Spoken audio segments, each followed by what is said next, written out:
Greetings, everyone, and welcome to Archetypal Branding with Giselle Coy and Maya Zuckerman. Such a pleasure to have you today in my favorite format of all, which is the podcast. So, for those of you who don't know, who haven't tuned in lately, I am producing an all-new podcast, and it's different in that it's more personal, and it's just a whole new style. So instead of lifestyles of the new golden age, which I still talk about, I'm really talking more about the journey of life and my adventure in this. And so I've renamed the podcast Giselle Coy, but it's spiritual adventurous, galactic code writer, and glam fiend. And you're like, what? But those are all kind of descriptions. Maybe I've given them to myself, but they all apply. And just like many of you, we are so many things. We are never one thing. I think that day and age is gone. We're this hybrid. We're all these flavors, which make us unique. And we're always trying to kind of nail the spaghetti to the wall, so to speak, and find our one thing to promote when it's difficult and we're all so many things. And that is perfect for the subject and our guest today, who is Maya Zuckerman. And I will get to an introduction about her after I get through all of my introductions and our sponsorship. But I think you're going to be very pleased because a conversation with Maya is nothing less than inspiring, and she brings a whole new language to the table. We have this new paradigm of marketing, of all of these things we're doing now, but the language hasn't really caught up. So even marketing, I question that word these days, because so many of us hack away at marketing, try to figure it out, when actually there's a process that has a little more ease and grace that Maya is going to guide us through. So be excited. She's extremely intelligent. You're going to love this show today. But let's get back to today and what's going on. So like I say, the podcast is my new favorite platform. Why? Because it's authentic. It's not a sales pitch, it's more of a conversation. And if you're having a true conversation, you can't hide. You're not pulling your sales agenda out. You actually just listen to two people, relax into their authentic nature, and the stuff is going to come out that's real and true and transparent, and that's worth listening to. It's also worth listening to people that you want to hear about the personal side of things, what their journey is really like. No one's going to get it on the soapbox in a podcast. Well, maybe they will. And just talk about how they're nailing this thing called life, because no one's really nailing it. We're all self-navigating. We're all figuring out our way. We're all sharing notes. And we're getting closer and closer to masterminding with each other. And that's the level of a podcast to me. It's like listening in on someone's private mastermind between two people. And it can be entertaining, it can be informative, but at least it's interesting. And I've kind of gotten addicted to the podcast lately. I listen to a lot of them. And, instead of sometimes during the day when you're going from one thing to the next, instead of music, I'll put on a podcast. And I feel like I'm getting educated, I'm stimulated, and it's just a wonderful form of screen time, because we all have our screen time, our movies or this, but the podcast is awesome. I think we're at the very beginning of it, and I think it's a new and true way to market oneself or to share one's gift or to get one's platform out. And I want to talk about a few of my favorite ones, just because if you're not a podcaster or if you don't listen, it's like, where do you begin? Because you go to iTunes podcast and everybody's got a podcast. But some of my favorites are, I'm going to start with Joe Rogan. And you're going to say, what? Joe Rogan? Joe Rogan is awesome. He has this super smooth, velvety voice. He's funny. He's, what's the word? He's outrageous, to say the least. He's cusses a lot. He's really foul-mouthed. I really like listening to that. It's so free. He doesn't care. And he has a lot to say. And I heard actually a comedy show he did the other night, and he was making this comparison between, let's see, who's the Kardashian? Bruce Jenner, who changed genders, and his life. And his whole argument was that, hey, no wonder he wanted to become a female, because he was living with all these females, and he was comparing that to his own life, where he lives with I think it's 3 daughters and a wife. And it was kind of outrageous. It was kind of a comedy thing. It was a little bit skewed and politically incorrect, but it was certainly fascinating. And it revealed this multidimensional thought form, which comes from podcasts and from a lot of things these days where there's so many dimensions to it. So in that dimension, we had entertainment, we had a whole new circuitry to the brain about thinking about something. We had comedy, we had entertainment, we had education. That's good communication. That's where we're headed. And podcasts are free. You can listen all day long. It used to be like get a new education through YouTube. How about get a new education through podcasting? I believe in it wholeheartedly. You know who else I like? I like Aubrey Marcus. He's very personal about his experience. He'll talk about things that scare him. He'll talk about amazing adventures. He talks about his relationship. He and his partner have been experimenting in an open relationship, and he shares that. And it's, who doesn't want to hear that? Because we're all navigating these things, and he is confident and interesting and intelligent and informative and adventurous in these areas. He's great to listen to. Another one is Duncan Trussell, the Duncan Trussell Family Hour, and he's just poetic. He's kind of like a current Terence McKenna in that he'll take you down the rabbit hole with his lyrical sense of prose, but he also has a vulnerable side where he will, ask the questions in an unprotected way to help get to the truth, and that's always refreshing. He's not, positioning himself as an expert, although all of these people, make no mistake, they're experts in their field. But we get to see all dimensions. Another one is Daniel Vitalis. He has done a recent podcast about working with the brain. He's a brain scientist. He gets lots of really good experts. So you don't have to go do a lot of research on things you're interested in. It's there. It's available. I really like his show. It's good too. So I'm just like shouting out podcasts. Get to know them if you haven't already. I think you'll be pleasantly surprised. Also, if you haven't listened to the previous podcast I did with Seven Bomar, it's worth it. He was brilliant, and it was a great conversation. 2 hours went by in like the blink of an eye, at least for us. It's a great listen, especially for the conscious broadcaster. Okay, I want to talk about another thing, and that is recently I went to the Advanced Meditation Workshop in Cancun, Mexico with Dr. Joe Dispenza. If you don't know Dr. Joe, he's the guy in What the Bleep who talked about the peptides and the brain and upgrading it. And he's been consistently doing research, speaking, and helping people change their reality through their brain for years. And he's doing a fantastic job. He's kind of like a Tony Robbins, but more along the brain meditation side. And I did his progressive in January, where I learned about his breathing techniques, and then curiosity was really getting to me, so I had to do the advanced. They actually test your brain. It's 5 days. We're at a 5-star resort in Cancun. It was a great way. It was like the ultimate vacation as far as I'm concerned. Getting upgrades, meditating on the beach, incredible food, amazing people. It was awesome. And what I took away from that, besides major inspiration and a new sense of what coherence is the role of these hyper accelerating events. And I would call that one, and I would call a lot of these things that we're moving towards are these events that just like jumpstart you. Now, if we look at the whole world and we see this massive awakening happening, and we're seeing, like, we're told all these people are going to wake up, and they are waking up.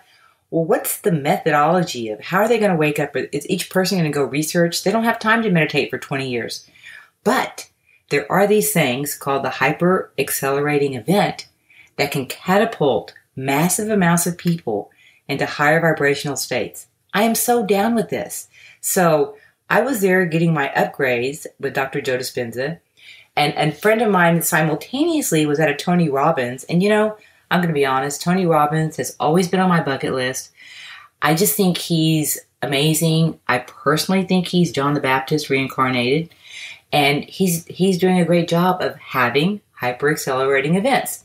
And I actually signed up for his event in LA in March after this other event that I'm working on. So if you haven't treated yourself to one of these, it's not like going to a rock concert. I think in the old days, you kind of expected to get that feeling of oneness and camaraderie and upliftment and profundity through a rock concert, I think today it's the hyper accelerating event. So this leads me to talk about who our sponsor is, and that is the Conscious Media Festival. That is going to be in March. Many of you know I'm working on this and really pouring a lot of energy into it because it's a great process. And it's an idea whose time has come because there are many of us, and probably everyone listening to this podcast, who is called to create content and to broadcast their unique signature out into the world and to do their part in the awakening. This is a fact. There are so many of us. So it's like a tribe that's being called. And now I have a date and a time and a place to meet. And that's Austin, Texas, March 3, 4, 5, 2017.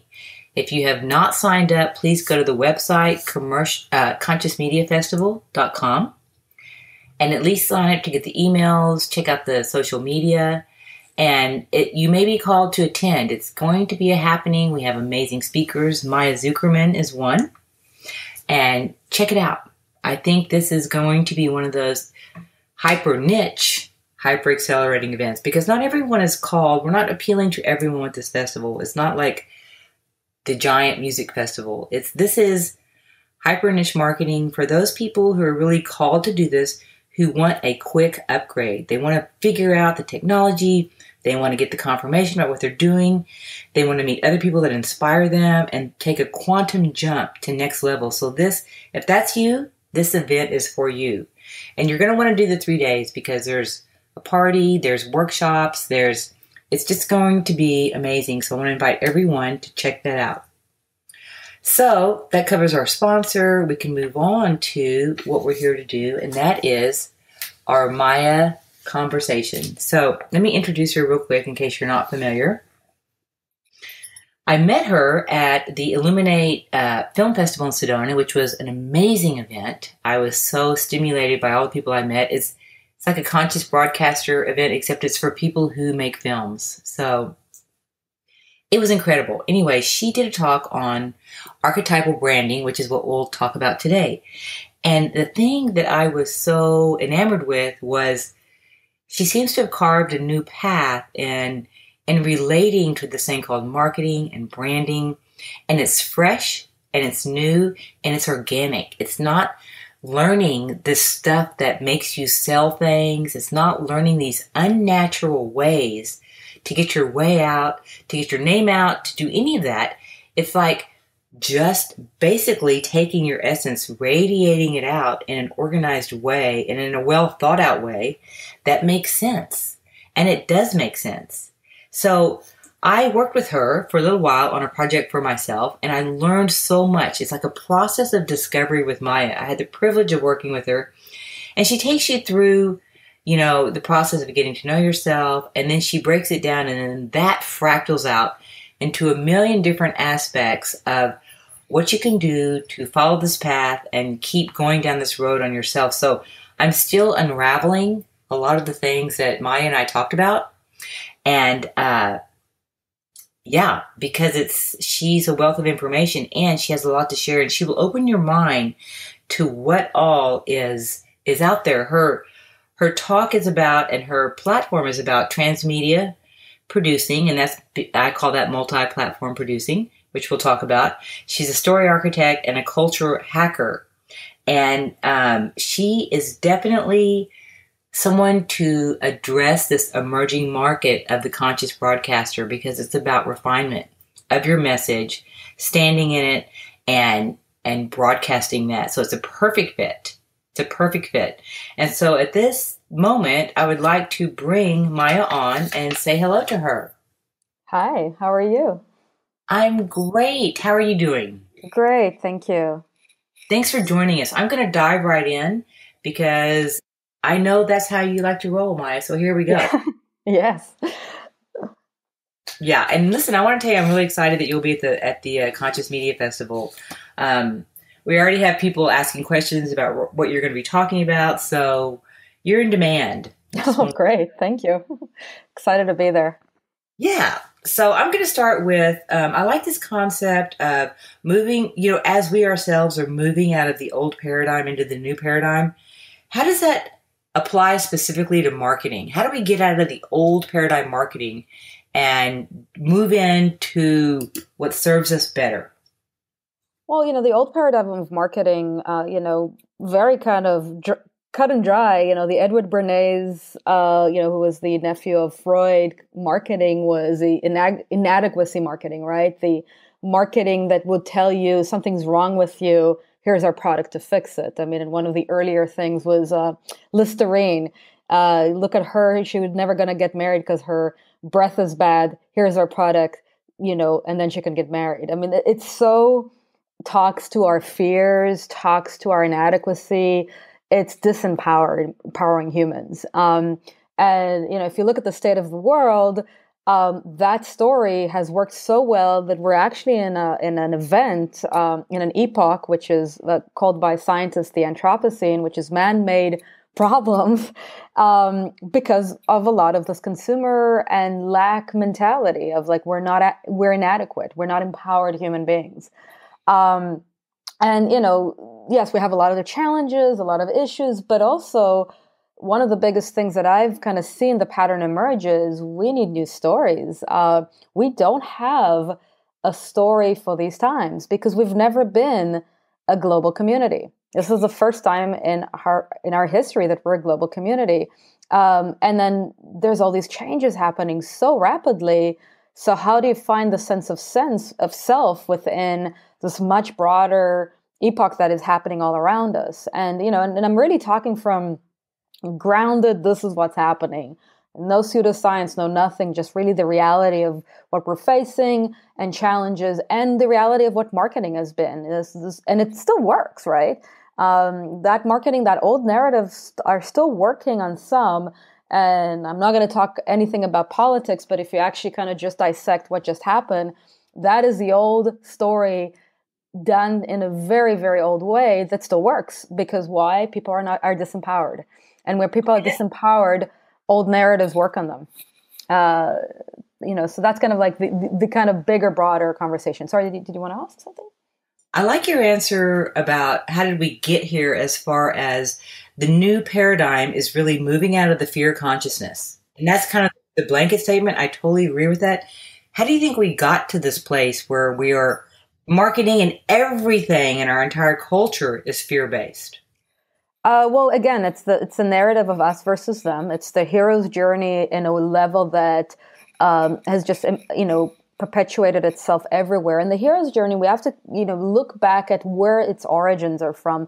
That's a coming of age story that is only worth told for adolescents. And, it's got a very, very important space and time and stage. We don't have coming of age ceremonies anymore. Prom does not cut it. We do not have, and marrying doesn't cut it either.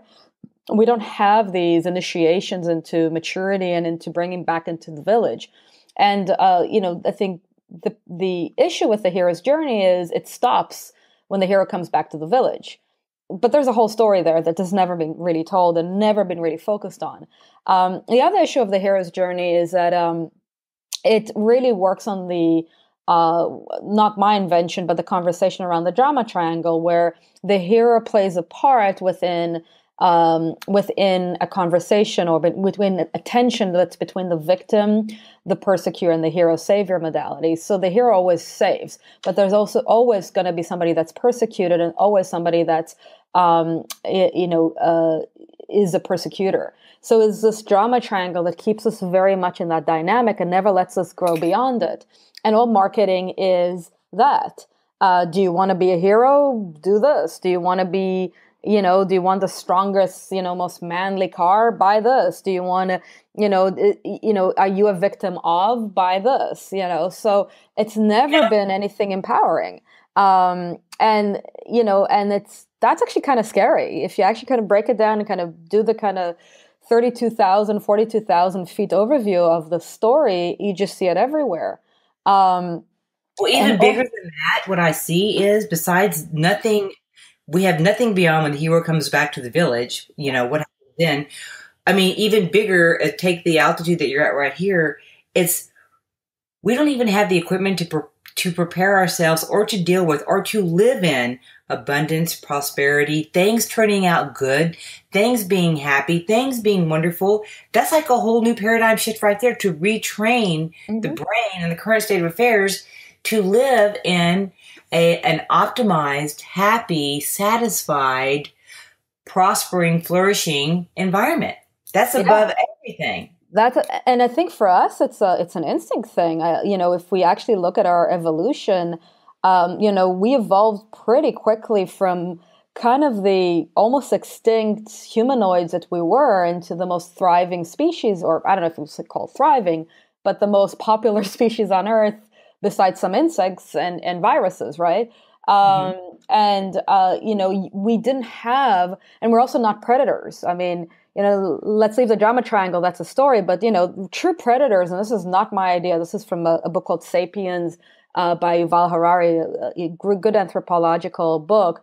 He talks about how predators in nature, if you look at them in their natural state, they're proud, they walk slowly, they're empowered. We're not predators. We are scavengers and opportunists, and that's the way we behave. And if you kind of look at like our history, this is what we've done. So we're still in that fear, fight or flight all the time. We've never actually grounded in self and empowered human being. That's completely not our narrative and completely something that's been very alien to us up until the past, I think, 100 years, and here and there in specific individuals throughout our history. That's a really sad thought. But you know what? It is a sad thought. Wouldn't you agree? Yeah, it's very sad.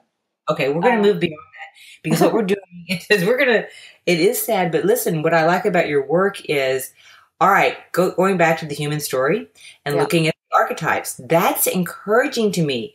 And Mhm. whenever you mentioned this concept to me, the first thing I did was go to Carolyn Mace because she did a great job of naming the archetypes and sort of like hitching your star to an archetype like, oh my God, I relate to Athena. I feel that power, that warrioress.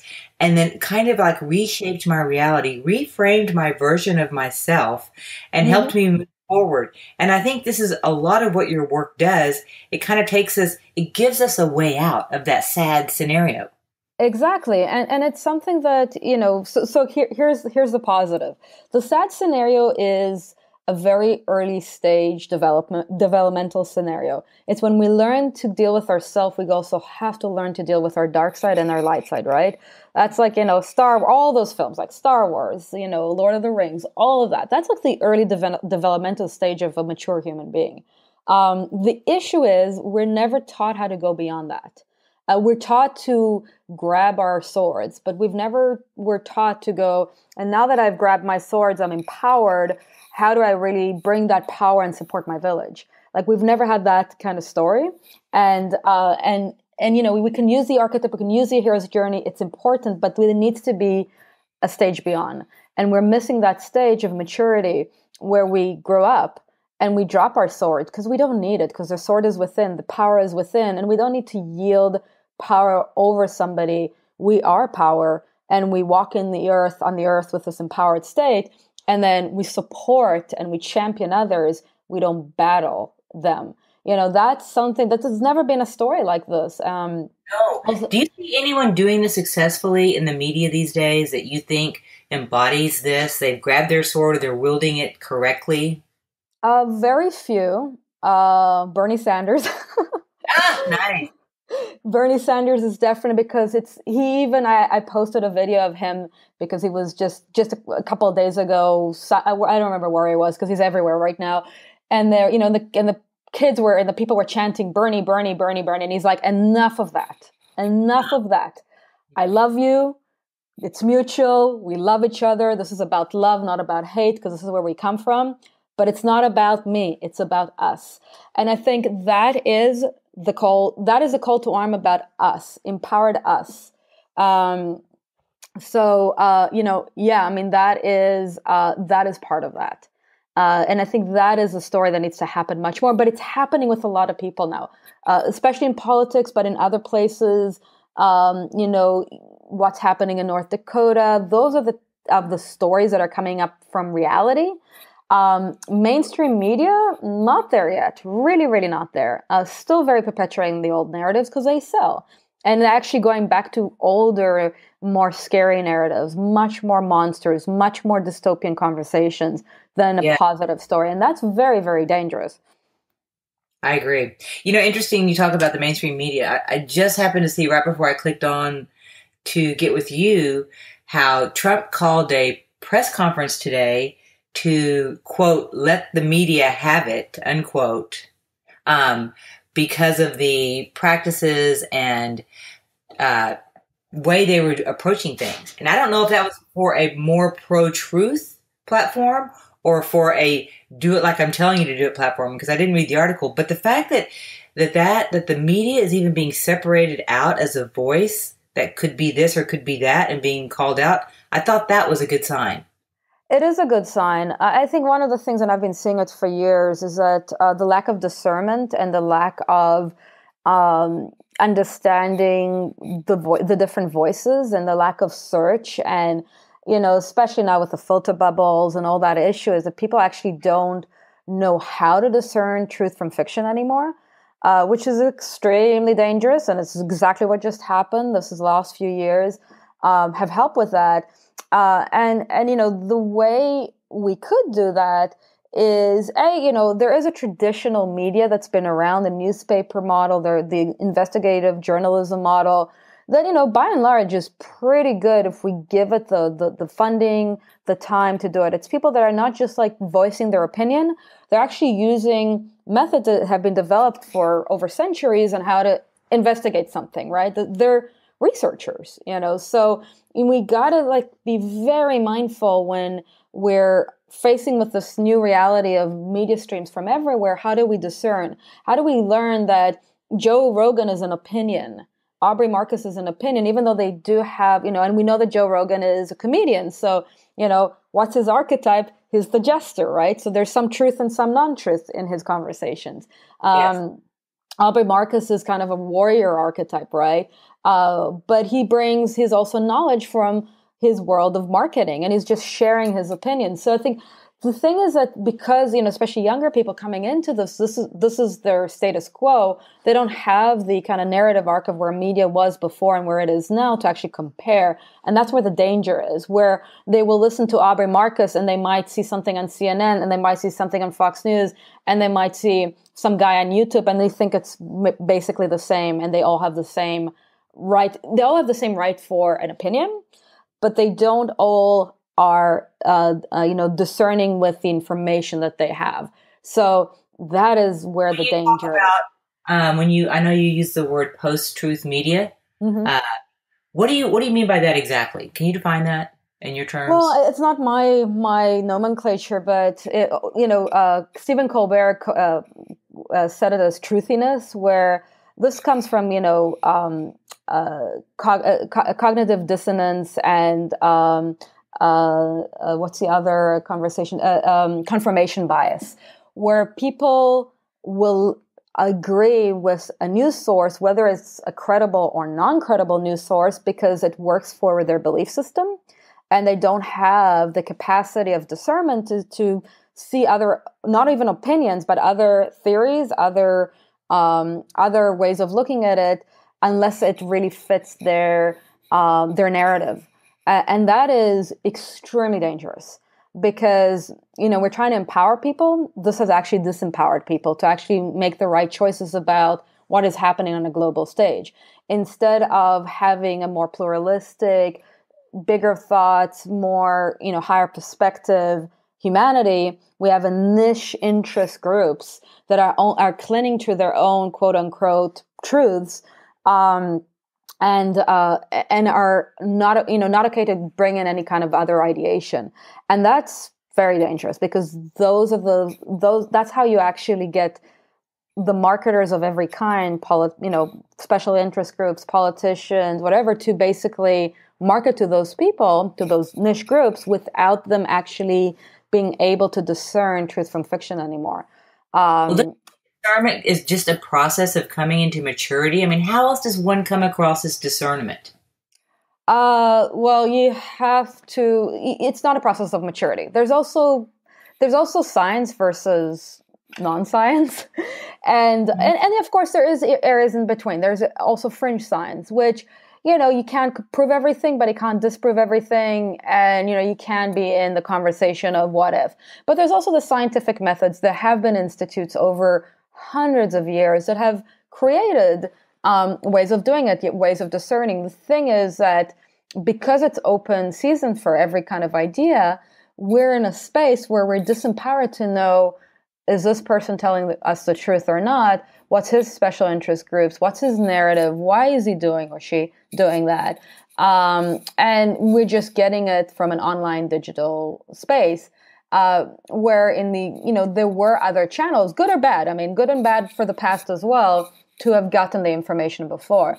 So yes, maturity is really being mindful about what you hear, having some detachment around everything you hear, having an inquisitive mind to follow down the rabbit hole and discover for yourself, does this sound real, or is this just somebody voicing their opinion without any kind of backing, right? Where this really comes in, I think this comes in this current media trend, everything you're talking about in the area of, and I find this area really fascinating, disclosure, conspiracy, and whistleblowing. And so what happens there, you have conspiracy, which is kind of like when all these people were accused of doing this, and you're like, that's where you really had to have discernment. It's like, did the UFO really land on that guy's house? And, or whatever the thing proposed is. So that's conspiracy, or all these people are doing all this bad stuff to us. And so like we're truth in that. And then you go to the next level, which is, and I think this is how we're maturing in this trend, which is whistleblowing. And that's like Snowden, somebody stepping forward and saying, hey, I was there. I saw what happened. This is what happened. This is my exact eyewitness report.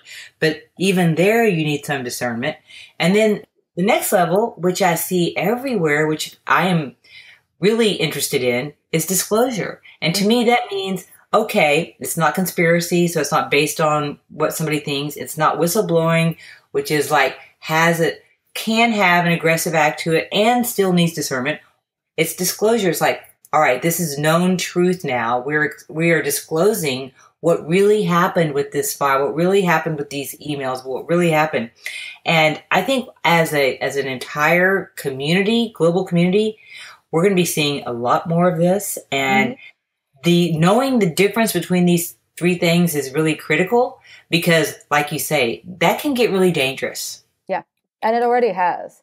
And because, again, there's also the narrative that are being spoken out right now, which are extremely, they're old. I mean, right now, a lot of the narratives are extremely old. Like it's like we went backwards in time instead of moving forward. But of course, narrative doesn't follow a linear way. It can go backwards and forwards. And that is the propaganda. So, the disclosure versus propaganda, got to be very careful, because right now we have so much propaganda. I'm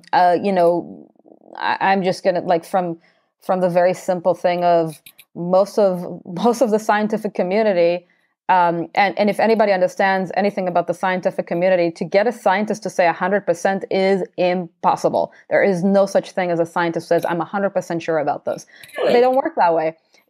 That's not how science works. And how the scientific method works. Usually it's a probability, and people need to understand what probabilities are. So the probability that, humanity is facing horrific results because of climate change, man-made climate change, is probably around 95 to 98, which is way higher than anything, we would like to be in, right? We would like to be in a probability of maybe only 50%. But here we are. To go against that is madness, and that is the propaganda of madness. And that's sad.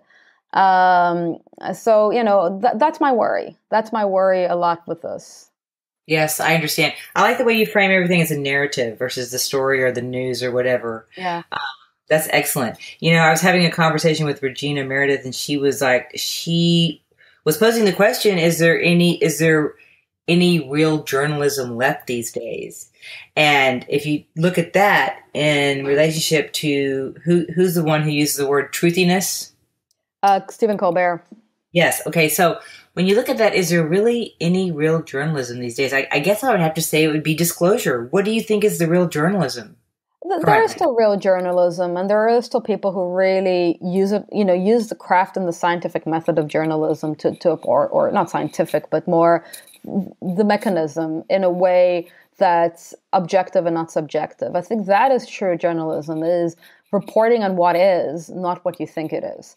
And also calling out to issues that are out there. And there is there's still very big publications and small publications that really adhere to that, to bringing out the truth, that supports all, not the truth that supports some.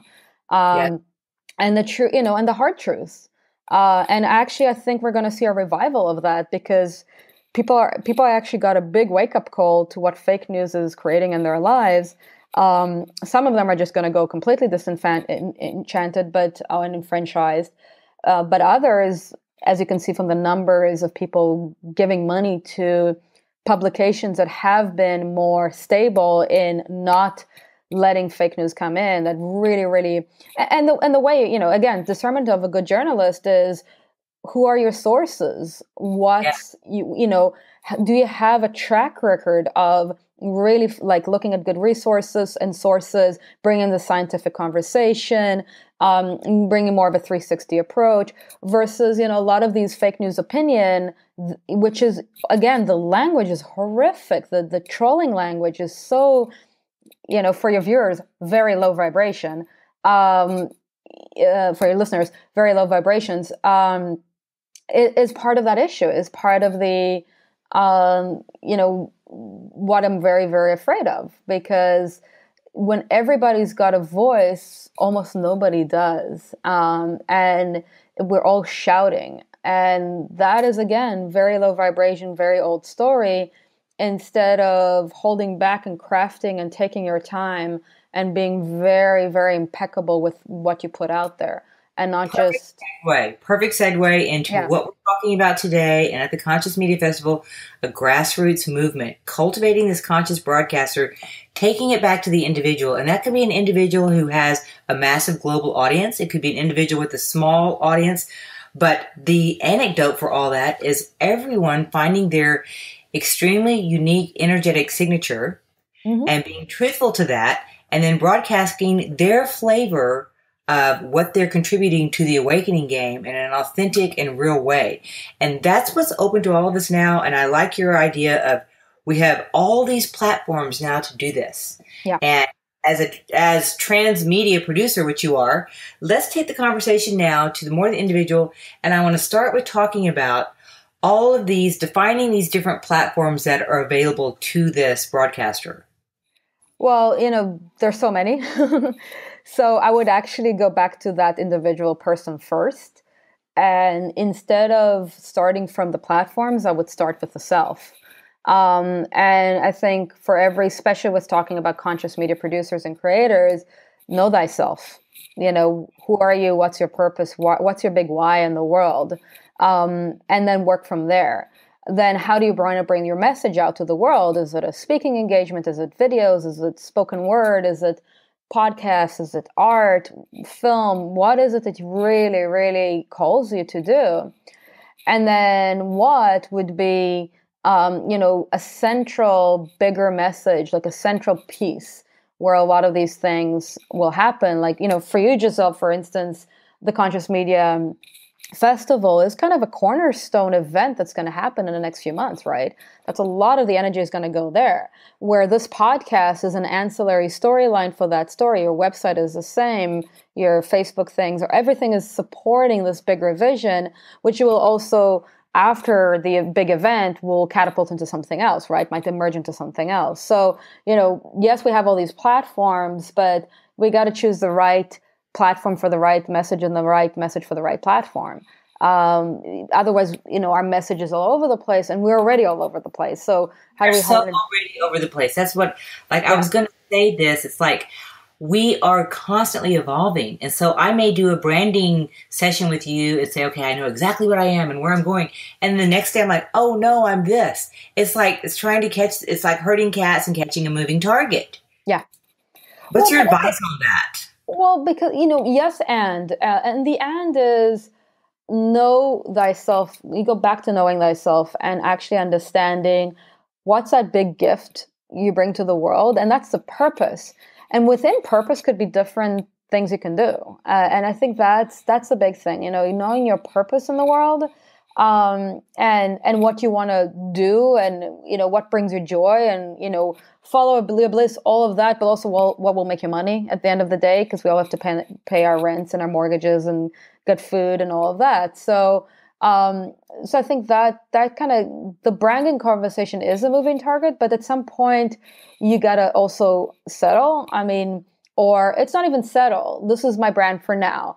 And point your compass to the North Star and go, I'm going to go and focus on this and see what happens, and really give the energy to this. Like, for instance, the Conscious Media Festival is a brand, right? It's very specific. It's very timely. It's, it's got a start and an end date. It's got a design around it, right? And that anchors things where, I do work with a lot of visionaries, and it is a moving target because it's like this very interesting space of what am I doing? Where am I going? But I think there is, especially because we still need to navigate in the ordinary world as we're evolving, there needs to be a grounding on, this is what I'm doing right now. I'm going to give it focus. I'm going to give it energy, and I'm going to walk with it and test it. There's also like a design concept of actually doing these, like, actually 3 odysseys where you develop, what you want to do in 3 completely different odysseys. Like, I'm going to do this for 5 years, this for 5 years, or this for 5 years. And you write them down and you start actually developing them completely. And you're going to see what's the next 3 to 5 steps that you need to take. And that will actually advise you if you're on the right way or not. Cool. I love that. That's like a specific thing that you can do within your own evening space. It's like a kind of a unique niche mastermind. Okay. Exactly. As for the next 5 years for yourself. Like, I would say, okay, I went down the Conscious Media Festival route. I went down the more like helping people brand themselves spiritually, or I went down just like doing podcasts and content creation. If I look at all those 3 things and take one to a highly evolved state, and then I guess at the end of the road, you say, hey, this one looks better. I think I'll do that one. Yeah, exactly. And you got to do that. And you got to have a design sense of where you're going. Because if you're just trying to like throw everything on the wall, nothing's going to stick in the end, because the wall's going to be all wet, so. I love doing that. It's a really practical thing for myself and everyone listening. We can just like imagine 3 scenarios of the 5-year odysseys. And also when you're talking, I wanted to say, it's kind of like this. At some point you just commit. At some point you say, okay, because we can't try to be all these things to all people. Because when we're way down the road and we realize, oh my God, it's when I was really true to my voice and really just did my thing. I just did me, the best I could do me, that I had the most traction. I had the most alignment. Everything was working. And I think we're going to see that in hindsight. Yeah, exactly. And there's power, there's that poem. There's both Goethe and another guy, the power of commitment, until you committed, until basically the gist of it is until you committed, they've got all these ideas, but, once you commit to something, then providence happens, all these ideas that you didn't even think about show up, all these doors open. And this is the way it works when you kind of are very clear. I really love that. Yeah. And it is about that clarity. It's like, and of course, entrepreneurs, visionaries, creative people, we always love the next shiny thing. We love it. Like, this is like, we're in the shiny object thing all the time. Where's the other shiny object? So maybe in the design process of developing those things, leave a space, 10% of your week to shiny objects, and build it in the design process instead of saying, I will not look at anything else. Because not everybody's like that. Some people have the ability to just focus on one thing at a time.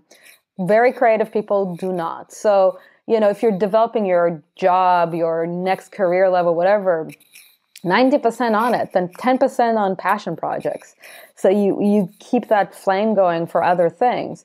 And sometimes, things would happen and you flip. All of a sudden, your passion project will get 90% of the time because you got the funding or decide to give it a try. But you didn't like completely segment yourself to too many parts. And let's talk about right now, real quick, some practical platform talk. So Yeah. when I talk about multi-platform, I'm talking about, let's just name the categories. You've got YouTube, you've got multi-platform would be social media. So everything underneath social media. So you've got your Facebook, YouTube, Snapchat, Periscope, Twitter, Instagram, Pinterest, all these other things, websites, all of it. It's a whole world, right? Then you have more specifics of film, video. So, you've got text, you've got film, video, you've got imagery, you've got audio, sound, music, you've got actual film. You've got, for whoever can, raise the money to do bigger films, music, but also things like books, photo books, objects, products, specific products. All of those are part of this. Yeah, speaking of that, you are working on a comic book. Am I right about that? Yeah, I'm working on a sci-fi trilogy, and I have just hired my new comic book artist. I worked with one, and now I'm evolving to another one, and he's going to redesign a lot of my characters, and I'm really excited about it.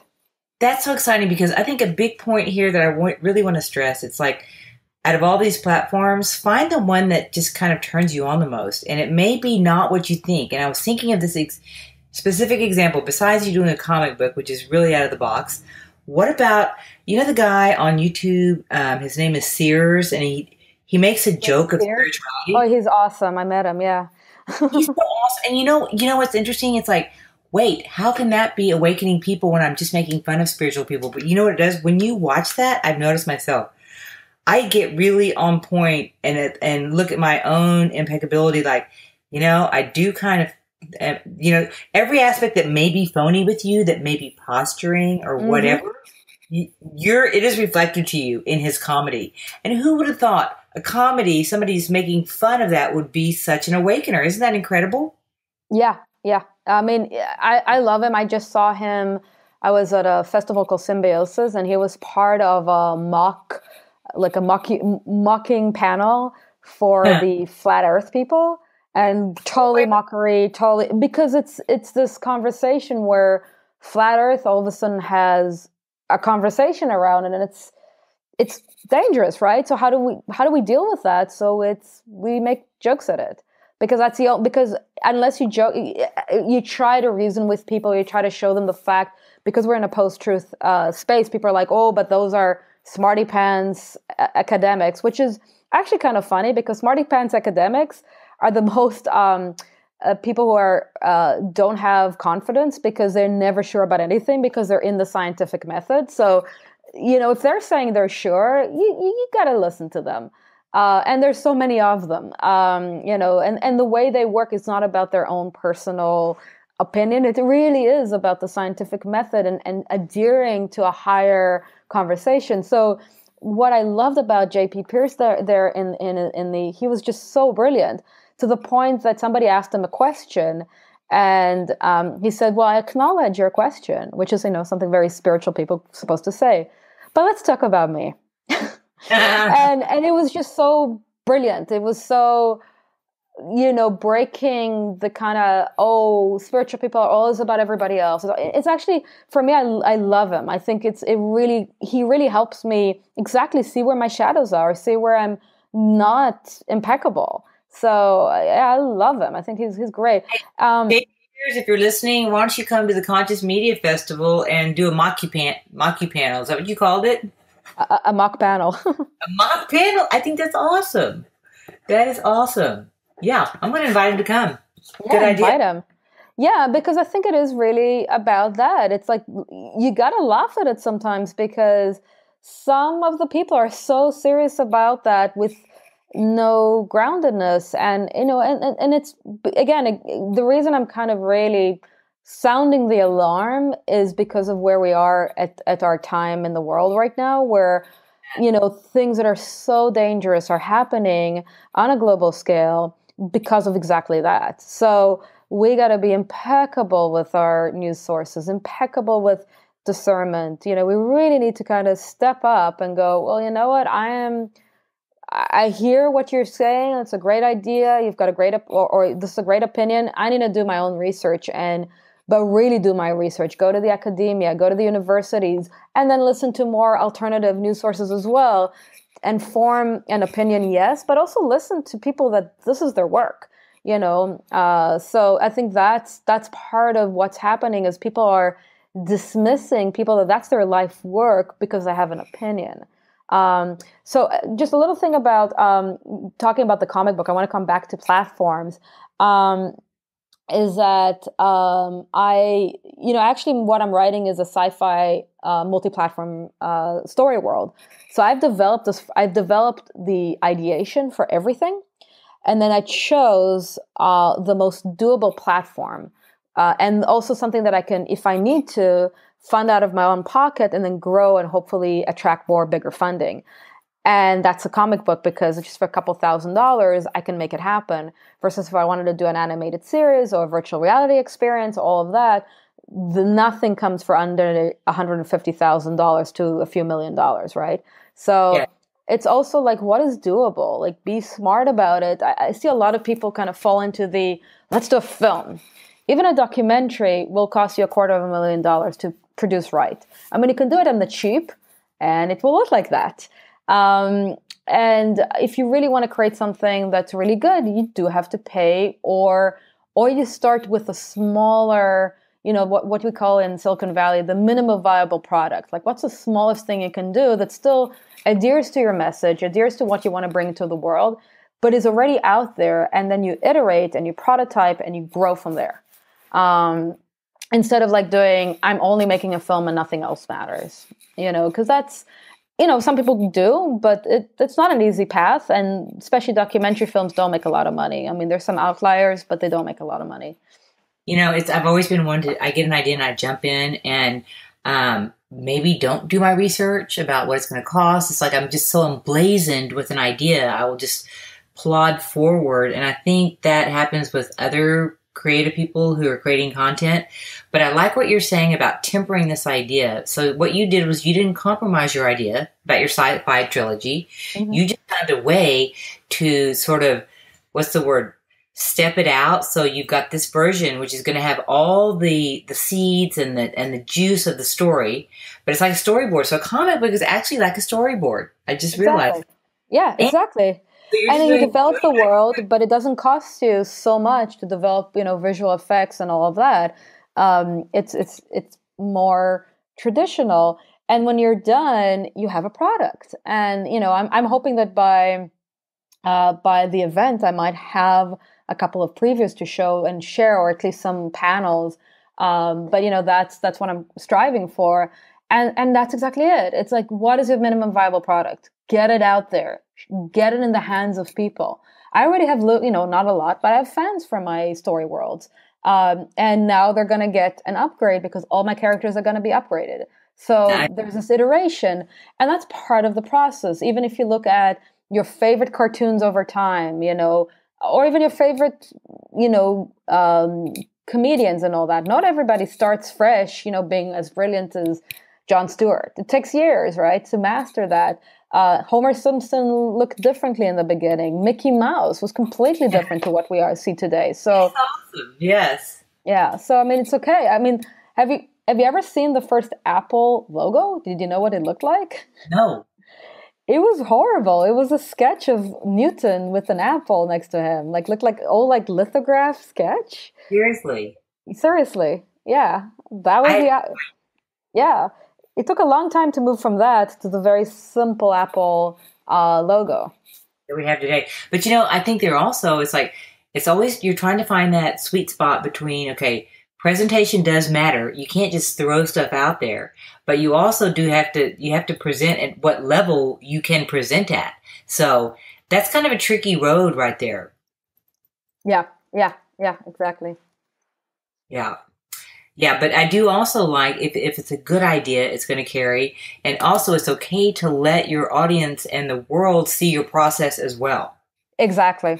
Exactly. I think that is part of like the creative process, and that empowers people because it's vulnerable. And vulnerability is not weakness. Vulnerability is courage. It takes a lot of guts to show your creative process. So that's actually a good thing. And you bring your audience along on the journey. They're with you. And I think that's really important. I love that. What would you tell someone if someone's listening and they're kind of like they're just they're an awakened creator and they're researching their ways. They want to maybe get a YouTube channel going and they're like, okay, hey, I'm listening to this. I'm going to go flip through Carolyn Mace's book or look at some Robert Campbell stuff and figure out what archetype I am and kind of build my narrative. I'm going to lay out 3 different 5-year odysseys. Like if I went with this archetype and this kind of platform and worked along these lines, where would it end up? I'm going to look at that. And I'm going to think about what I can actually put out today and begin this conversation and begin my platform. What advice would you give to this person besides those kind of things that we've already talked about? The big thing is like start small, social media, start posting. And I actually have a little guest here because I think I'm going to let him in. My little dog just came back from the barber shop, and I'm going to actually invite the doggy energy in. Nice, in. Yeah, because like I heard him cry outside, and I was like, I couldn't do that. Like anybody else is not allowed, and he's absolutely gorgeous. Dog does not sound good on a podcast background. Yeah, hi, sweetie. So, I would actually say, the most like start basic. Starts with the basic, because as we're trying to find a voice, it's okay to do it on a public platform. Just be impeccable. If you have a message, don't stray from it. Don't, of course, I'm all about, this is a Jewish concept of being a mensch, and a mensch is a impeccable, mature human being. So if we're conscious creators, recreating impeccable pieces, nuggets of media, and nuggets of information. So really impeccable versus these are my opinions and I'm going to throw them around. That's my, if you are going to use the moniker conscious, really work with consciousness. Like, am I conscious of myself in this moment? Am I, what am I broadcasting? But what I really, really would suggest is iterate, put it out there. Don't fear to make mistakes. Don't wait till it's perfect. That's a horrible word. We will agree. Doesn't need to be perfect. So, social media is the easiest. It's free, sort of, right? And you're going to get controversy either way. You can't be afraid of controversy. Exactly. Controversy is fine. Like, people can agree to disagree with you. That's fine. But there's something about being impeccable to yourself. And again, the moniker of consciousness is this bigger view of where we are all going, what we want to do, who we are, right? It's the mindfulness of consciousness that will resonate with certain people. I know that not everybody will resonate with you, but I think again, impeccability and doocracy, like the doing, the setting the post, the getting out there and creating the blog. Also, it's part of prototyping and iterating your voice when you bring these things out. I mean, I do write. I do write, and my dog agrees with me. Not that much. I'm not one of those people that just like turns out blog posts on a daily basis. That's not my power. But one of the things that I do when I do write is I actually take my time to bring in something very, very deep. And that process brings impeccability. I used to hate writing. It used to be very painful for me to do that. But with also having an editor and really working through trying to bring out my voice. What am I trying to say? And then having a soundboard, having a community to support me with that really helped start bringing my voice out. So the other thing I would really recommend is, yes, iteration, yes, prototyping, bring your voice out. Community. Who's holding space for you? Who's your accountability buddy? Who's your soundboard when you bring that out? Don't do it by yourself. You have other people around you. Very good. Very good. We're getting close to an hour, so I'm going to just like ask you one question and then I'm going to invite everyone to come see you in person. But I'm just curious, what are you working on right now that you're most excited about? I always like this question. There's two projects, actually three. Ems Theory. If you go to emstheory.co, M EMS, or letter M? yeah, Okay. emstheory.co. I'm happy to actually, next week I have my second meeting with my comic book artist, and he's going to show me a bunch of stuff, and then we're going to go deeper. So I'm really excited about that. And the quick story behind it is I was on a panel at a local Comic-Con event talking about multi-platform storytelling. And I brought in my cards that I have of the characters that I have right now. And I just pitched the hell out of my projects with the hope that I would find an artist. And this is what this artist did. So I gave him a card because somebody introduced me to him, and I gave him this postcard with one of my characters painted on it. And he said thank you, and he went away. 45 minutes later, he comes back with his interpretation of my character, absolutely gorgeous, with his Oh, email and all of that. Basically, a piece of fan art for my work, and I ah, almost cried. That was unbelievable. So basically, he came in as an artist, reflecting to me my art, and I was like, "That's it. I want to work with you." that's so So that's a big message out there. Like the people that get you, vibe you, and step up. People who step up, I always pay attention to. exactly. So that was an unbelievable story, and he's such a beautiful human being. I'm just so honored to know him. So that's like one project. I'm also working. I've moved a lot into the clean tech industry, and I'm working on a big event with a very big crew called the Clean Tech Open and the Clean Tech Week. But what we're really trying to bring is the narrative of moving from just Activision into solutionary. How do we Mhm. bring solutions to this world? This is something I'm very, very, very focused on right now. And I know it's a path for my next jump in career. And then my third project is I'm writing three Odysseys for myself for next year and for the next few years. So I'm actually doing the process I'm talking about. I'm drinking my own medicine and I like it. actually going through that, and actually met with a couple of friends about it. I'm actually have a meeting in an hour about another piece of the puzzle, which is what I called right now the guide your guide to being human, or the human Jedi training. I like it. Yeah, so that's another, and it's all about narrative. It's all about empowerment. It's all about working with light and shadow, and it's all very, very grounded. It's I would really try to very much have it more of an opening for more people. I don't want to use too much jargon. I need to make it so simple that everybody from a big CEO in a big corporation to somebody in the Midwest to anybody who is not even has the language that you and I are talking about can actually grok it. Of course, I Mm. just brought the mother of all jargon words. I Uh, love that word. One of my favorites. I know, and most people don't know the origin story of that word. You know it, right? What is the origin? I use it all the time, but I'm not sure. Okay, so Maybe it's Kurt from Vonnegut?